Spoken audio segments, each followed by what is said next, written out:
A warm welcome to first session of the online classes for the chemistry students. I'm continuing with the concept. I'm continuing with the construction equipment. In the last class, we discussed about excavators. Now, next we will go to strappers. The strappers are the image what you are looking at is a typical strapper where it is that particular sort of equipment which is being used to excavate, dig the soil, transport the soil, and then dump the soil. So all the three works are being done simultaneously with the scrapper. This is again another typical scrapper here, which is in progress. The make is a caterpillar. Okay, so this particular equipment we will scrap the ground and load it simultaneously and transport it over a distance, dump dump the excavated soil and then spread the dumped material over the required area in required thickness and return to again excavation pit for the next cycle. So it does all this work. The whole one single equipment is being used to this particular work here. Okay. The type is a tow type, like a tractor trailer. What you see, trailer is always towed to the front engine there. So that type is available, and at the same time, self-loading or motorized and elevating scrappers are available. Okay, and basically the capacity of a scrapper, that is the bucket capacity of a scrapper, varies from 8 to 50 cubic meter. 8 cubic meter to 50 cubic meter. Now, whatever the type image you are seeing is a tow type. Okay, it can be operated in small areas and up to distances of 400 meter, and cubic capacity is around 8 to 30 cubic meters. This is a tow type. This is an engine and this is a scrapper. This is a self-propelled conventional type where engine is directly attached to the scrapper here. So this the purpose of engine is only for the scrapping, whereas towed one it can be fixed to any engine here. Self-loading and elevating. This is a single engine scrapper. It performs everything. It is a self-propelled. This is self-propelled.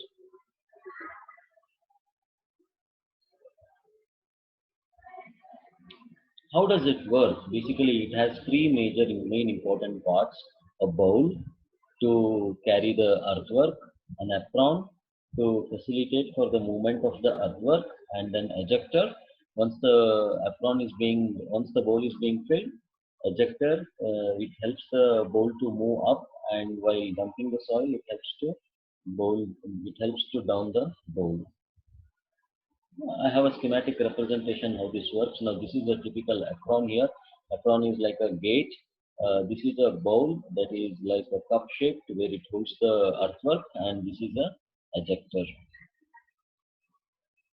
So this is a typical function of a scrapper. This is the direction of movement of the scrapper. So while scrapping it, this is called as loading or scrapping the soil, scrapping the top surface of the soil. This bowl touches the earth and we have a blade here and the apron is being raised. Okay, by the time the vehicle or the scrapper moves, it collects the soil here. Once the soil of capacity which is equals to bowl is being reached, the apron is being closed and then the bowl is being raised. Okay, and so now the excavated soil is in the bowl and the apron is being closed. Then the scrapper is moved to that location where we have to dump the soil. When we reach the dumping yard, again the bowl touches the ground, apron is being raised, and the soil is being dumped onto the ground here. So this is called as spreading the load. So loading, carrying the load, that is hauling, and spreading the load are the three major functions of the scrappers. Now, what does the production cycle of this scrapper includes? Of course, it includes loading of the soil. It includes haul travel. Okay, that is a travel distance from once the soil is being put into the bowl. Then we have to dump it at the dumping yard, and then we have to spread it. It is not just about dumping. We can also spread the soil with the scrapper. So dump it and spread the soil, and then turning of this machine. So I am supposed to turn the vehicle. Then again I should reach to the initial position, that is return travel. And again at the initial position you should turn and you should position the strapper to the pickup of the next load. So all these 6 processes are included in the production cycle of a scrapper. Now we'll just look into what ideal condition of a scrapper is. When I say ideal output of the toad scrapper, it means it's a ideal condition of the toad scrapper. And the conditions what we assume here is the job conditions. We are assuming loading, manuring, and dumping time is 3 minutes. Loading, manuring is turning, and then dumping time is 3 minutes with the speed of 3 km per hour. This is, make a correction, 3 kmph. And when it is empty, the speed is 6 kmph. Okay, and uninterrupted production. These are my assumed conditions. And our capacity or the output depends on the capacity of the bowl. So these are the heaped capacity of the bowls from 21.4 to around 6.9 cubic meter, and output varies here depending upon the hauling distance. The more the hauling distance is, the less the output of the scrapper. So look at this hauling distance for 100 meter, 200 meter, 300 meter, 400 meter, 500 and 600 meter. And here you get the output. This is an ideal output. But ideal is ideal. We cannot achieve ideals. So we are supposed to apply some corrections. Before that, now another this slide shows you ideal output of the motorized, that is self-propelled scrapper. Previous one was for the tow type. This is for the self-propelled. Here in the self-propelled, the bowl capacity varies from 15.3 to 38.3 cubic meter, and distance. This is helpful when the distance is more than 400 meter. So here I am starting with a distance of 400 meter to 3000 meters with a different outputs per hour here, meter cube. Here again, job conditions. We are assuming loading, manuring, and dumping in a 2 minutes time. There it was 3 minutes. Rolling resistance of the hull is lesser than 5%. Speed is 20 kmph and empty speed is 4 kmph. Now you can make the difference between a tow type and the motorized. So motorized is more faster and the capacity is also more. So it is preferred when the distance is more than 400 meter for economical operation conditions. Now, what performance factors we need to apply for a scrapper is, first one is for the job condition, I'm supposed to apply the correction factor. It's a favorable job condition, an average job condition, and an unfavorable job condition. With management conditions, excellent, good, average, and poor, here there are the performance factors based on the job condition. Okay. So management conditions under control of management include operator's efficiency, equipment operation worthiness, equipment maintenance capability, planning and supervision effectiveness, client attitude. And the job conditions which affect efficiency but they are beyond the control of the management cover terrain conditions, weather conditions, and then temperature. Okay, so these are the job conditions and these are the management conditions. So common correction factors, what we can apply is, first one is based on the earth soil digging factor. Okay, for easy dig, medium dig, and the hard dig, we have correction factor as 1.85 and then 0.67. Next correction factor is swell factor. Okay, for the common earth it is 1.2, for the sand it is 1.1, and for the clay in dry condition it is around 1.3. Next, altitude, that is altitude is increase in the level. Okay, so when the level is there is an increase in level from 0 to 300 meter, your performance reduction is 1% of 100 meter increase. And then altitude above 300 meters, 0 to 300 there is no correction. If the altitude increase is more than 300 meter, then your performance factor will reduce. For every 100 meter, there will be reduction of 1%. Then temperature conditions can also be applied here. Okay, usually 27 degrees Celsius is mean temperature. At 0 degree temperature, your performance will increase Okay, it favors the condition of operation. So plus 3% of improvement in the performance at 15 degrees Celsius. So ideally is 15 degrees Celsius, so there is no correction factor. And then at temperature around 30 degrees Celsius, your performance will reduce by minus 3%, and at 45 degrees Celsius, your performance will reduce by minus 5%. So this is the temperature correction factor. And then equipment performance efficiency. So for 60 minutes, it's always 1. For 55, it is 0.92. For 50, it is 0.83. It's equipment performance efficiency. How much minutes the equipment is working in 1 hour, that is. So it's a ratio of, like, if it is working for 55 minutes in 1 hour, then the 0.92 is obtained by 55 divided by 60. Okay, so that's how we got this equipment performance efficiencies. Okay, as far as numericals, will discuss in next video. Next, we'll go to the loaders. Okay, so loaders are being used to load the excavated soil into the dumper. A loader shovel machine. And now, whatever you are looking at is a front end loader. So, earth loader, it's a transporter for short distances. They can be used to excavate the earth for loose soils. That is a loader. Hauling equipments. Now, how can we transport the excavated soil? That they are called as hauling equipments. Okay, so like these are the different types of the hauling equipments: a front end loader truck, a front end loader wheeled. It's a track. It's a wheeled. It's on the roads. Bulldozers, towed scrappers, self-loading scrappers, single engine scrappers are the dozers, double engine motorized scrappers, the push pull arrangements, the tippers, and then the dump trucks. These are different types. When are they suitable? They are suitable in this range of haulage distances. This is a typical value. In such typical values, we are supposed to select such a type of a hauling equipment. Now, whatever you are looking at, they are generally called as tippers or the dumper trucks. So further, we will go into discussion of these tippers or the dumper trucks. They're being used to transport earth, the aggregate, rock, ore, coal, etc. Heavy-duty rubber-tired tippers, lorries, and then the rear dump opening trucks, they are available.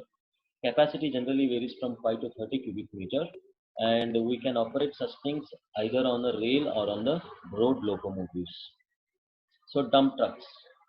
This is a typical dump truck here. Now, if you could look at this, the wheels are in smaller size, so they can be operated on the roads. These can be operated off the road. So the first classification of a dump truck is on highway, off highway. On highway dump trucks and off highway dump trucks. Off highway dump trucks are heavy duty dump trucks. Coming to off highway dump trucks, we have again different types. If you could look at the image here, okay, look how it is going to dump the material. Just try to understand how the material is dumped with respect to these three equipments. And the next image I have shown you. So this is a rear dump truck. The dumper, it is going to dump the material at the back side of the dumper here. So rear dump. This is a side dump. It is dumping the material towards the side of the truck. This is bottom dump. Here we have an arrangement where if apron arrangement, if the apron is raised, the material is being dumped at the bottom. So this is a bottom dump. Next, what does the operations of this machine include? This includes loading the dumper truck, it includes transporting it, hauling it, and then dumping the material at the desired place. These are the operations involved in the dump trucks. Estimation of this hauler production is, a hauler production per hour is 60 minutes. So in an hour, 60 minutes divided by time required to complete one cycle into capacity of this hauler. Okay, what does this cycle time includes? The cycle time of this dumper consists of loading the machine, hauling the machine, dumping the material and turning the machine. Okay, then return to the original site, then spotting and waiting time. So this is one cycle time of the dumper. Why I am including waiting time is there will be series of dump trucks operating. Okay, the particular drum truck needs to wait until its position comes for the excavation. So cycle time, it is a time required to complete one cycle, which includes time for loading, hauling, dumping and turn time, plus return time, and plus spotting and the waiting time. This is the cycle time of a dumper. And travel time, what will be the travel time? It is length of the road section by how much distance it is traveling, that is length of the road, divided by speed of the truck. Okay, speed of the truck, average speed of the road section into 60 will give you time travel taken in minutes. 60 I am multiplying it because here I am using speed in kmph. So I am supposed to multiply it by 60. Then turning, dumping and spotting times in different operating conditions like poor, average and favorable conditions. For A, turning, dumping times in minutes is, we have some series of values here depending upon the conditions for turning and dumping and for spotting and loading the machine in minutes. These can be used as a guidelines. Numerical again we will discuss in the next video. Next we will go with the hoisting equipments, that is material handling the this is also called as a material handling equipment. This is particularly used when we are lifting a vehicle from lower level to a higher level. Okay, basically crane is one typical hoisting equipment. The name crane comes from this bird name crane because the standing position of these two machines, the machine and this bird is same, so that's why this is called as a crane. Now, so material handling equipments can be classified as mobile cranes, tower cranes, and then the other machines. In mobile cranes, we have again crawler mounted cranes, on wheel cranes, and in on wheel cranes, it can be classified as telescopic jib and the strut jib. Telescopic can be a self propelled and then the truck mounted. Strut jib, it's always a truck mounted. Tower cranes, so these are moving cranes. Nearby new bus stand, you could look at, you can have a glance about the moving cranes. Next, coming to tower cranes, they are there is a stationary crane, there is a traveling crane, and then the climbing crane. In the traveling, they can be traveled along rails, crawlers, and on the wheels. Other types of machine handling machines are gantry cranes, overhead cranes, hoists, forklifts, and then the belt conveyors. These are the typical material handling equipments. This is a typical section of a crane, a stationary crane. There's a hook, there's a jib section here, there's a tower head, this is a counter jib here, this is a counter weight.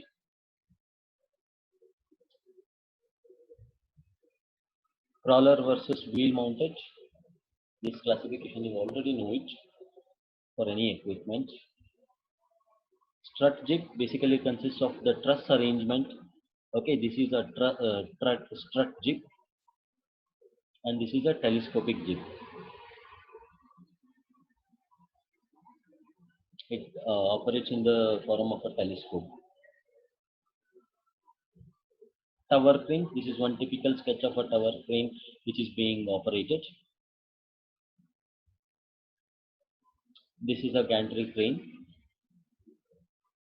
Overhead cranes in industries and in precast industries. This is a hoist arrangement,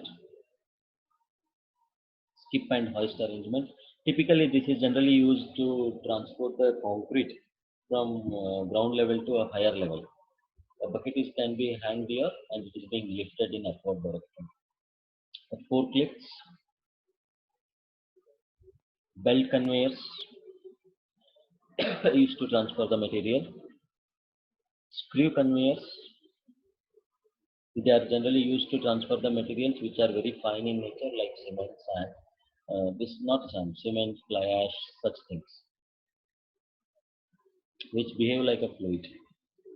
Next, fifth is aggregate and concrete production equipments. I'm not explaining much of this because you already know the concrete technology. I'll just mention the names here. Major concreting equipments are the mixing equipments, that is a potable concrete, and then the backing plants. Transporting the concrete, that is transit mixers and then concrete dumpers. Delivery equipment, concrete pumps and other hoist conveyors, concrete buckets. compaction equipments, that is needle vibrators, surface vibrators. Okay, this is a typical batching plant, a transit mixer, a concrete pump being used with a telescopic arrangement here. So these are the different aggregate and concrete production equipments. So aggregate production, as far as aggregate production, it is a typical sketch of a quarry here. So quarries are being used to produce the aggregates. Next, sixth one is a pile driving equipment, which is generally being used to drive the piles under the ground. So this is a typical sketch of a pile driving equipment where it will be mounted either on a wheel or on a crawler. Okay, we have a booming arrangement where where the hydraulic arrangement is being fixed, and here some energy or the hammer is like, if you could look at this hammer, this is an energy which is being made to rise and fall on the pile head so that the pile is driven into the ground. This is a pile drive, typical pile driving equipment. Crawler mounted pile driving equipment. This is a pile and the hammer is being arrangement and the hammer is made to fall on the height of the pile and this goes down. This is a auger boring equipment. Like this, there are different equipments when we work with the underground soil. Next, tunneling and then rock drilling equipment, leg drills. They are generally being used to blast the holes in the tunnel in horizontal direction. So this is a leg drill, which is hand operated machine. Drill wagons, they are this typically equipment, such a type where they are being used to drive the drills in a vertical direction. They are called as drill wagons. Jackhammers, hand operated, and it is being used to muck the soil. It is being used to muck the soil on the surface. It is not being used to drill. It is being used to muck the soil here. Chip off the soil, sorry. Multi-boom drilling jumbos, they are called. Okay, there are many hands if you could look at this. And here there is an arrangement to drill the hole. This is more efficient than the first one, that is leg drills. Next, tunnel boring machine. Okay, the most sophisticated instrument in tunneling. This is a tunnel boring machine. Different parts of the tunnel boring machine: cutter head, the diamond edge, excavation chamber. We will be having a bulkhead, the soil, any material which is being cut here, that is being stored here, and then it is being made to fall on this conveyor. So there is a conveyor to pass this material, and it falls here, and there is again another conveyor which is being used to transport the excavated soil here.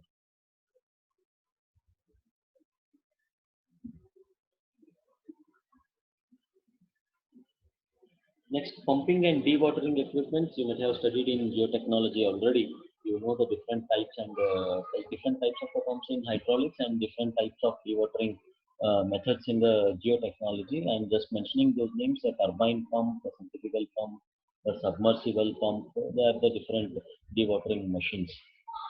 Next, dredging equipment. So I told you dredging is a process which is being used to remove the clay from the under the water. It is being used to remove. It's a desilting equipment. Dredging equipments are desilting equipments. The different classifications is a dipper dredger. Here, this bucket is being dipped into the water. So why? So that's why it's called as a dipper dredger. Then a ladder dredger. A dredger is being inserted into under the bottom of the rock here under the water through a ladder arrangement. So it's called as a bucket ladder dredger. Suction dredger. Here we are going to suck the clay through vacuum. So this is a suction dredger here. So these are some different types of dredgers. Of course, all these equipments have their own advantages and disadvantages. Before you apply any of the equipment, we should know the advantages and disadvantages. Here, my concern is only to understand the different types of equipments. Again, coming to compactors, most we already studied in highway and in the geotechnology. They are being used. Compaction is a process of densifying the soil. The machines which we use for compaction, they are called as compactors. The different types of compactors available are rollers, vibrators, and then tampers. Under the rollers, the classification can be based on the driven energy. It can be a towed, a trailer type, and then the self-propelled. Okay, then roller wheel, based on the roller wheel, it can be a steel runner, it can be a rubber wheel. And under the steel runner, we have a bare face steel drum and then the cambered wheel. Like cambered wheel is like ship foot rollers. And then the rubber wheel or the pneumatic.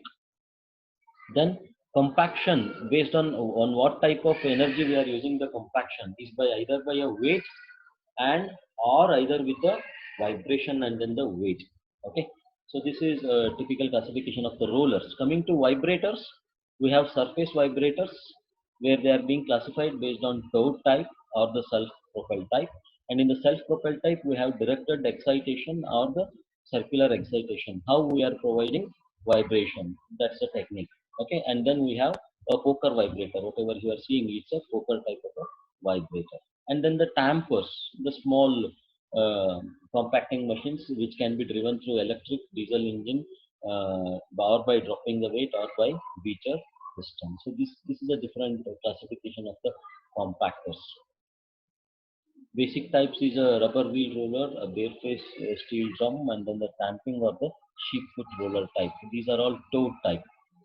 Okay, look at the arrangement of the wheels here, or the rollers. First three here and the next two are here, so that even this area can be compacted from these two group of rollers. A self-propelled rollers here.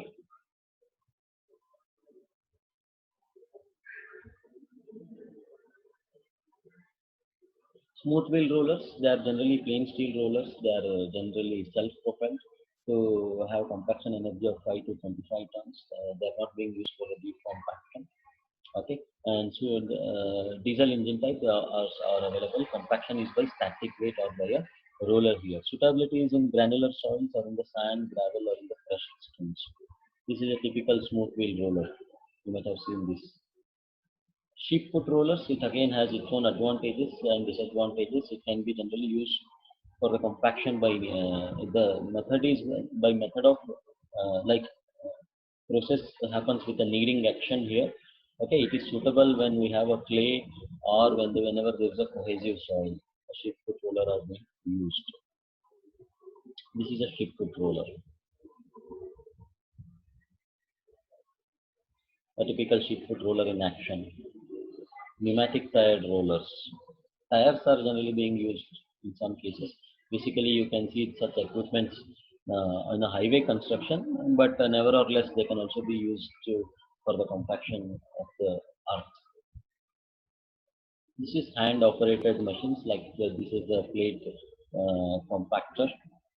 What should be the number of passes? This is an ideal curve for a typical compaction equipment. Here it says that almost around 10 to 15 number of passes, your compaction achieved is almost same. Here your graph is flat. It means around at this point nearby 15 compaction achieved is going to be same. So that becomes an ideal number of a pass. It varies depending upon what equipment we are using. It varies depending upon on what soil we are working. Okay, there are many factors to control this graph. I'm just showing you a typical graph.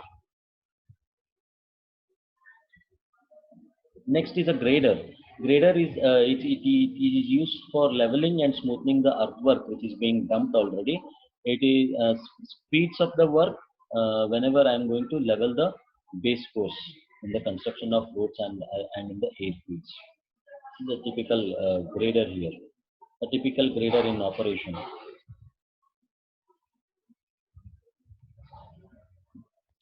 And they can be used on the following type of works: gravel road repairing for road shoulder reshaping, bank cutting or reshaping, ditch filling, slope ground finishing, material mixing, snow clearance, hard surface cutting, land clearance, frozen topsoil can be removed here.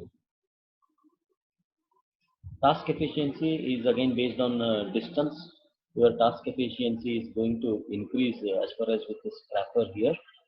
Okay, then optimum output in meter square per hour, that is equals to WSE by P, where W is width graded per pass, S is the average speed, E is the job efficiency factor, and P is the number of passes, generally 4 to 6. And what operations?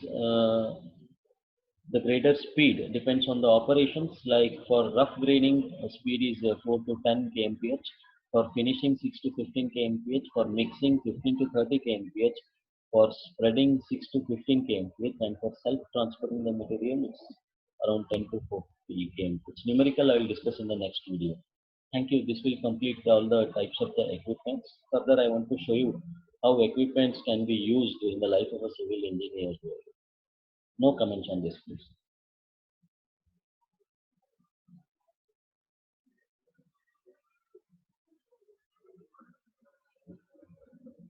Yeah, this is cake.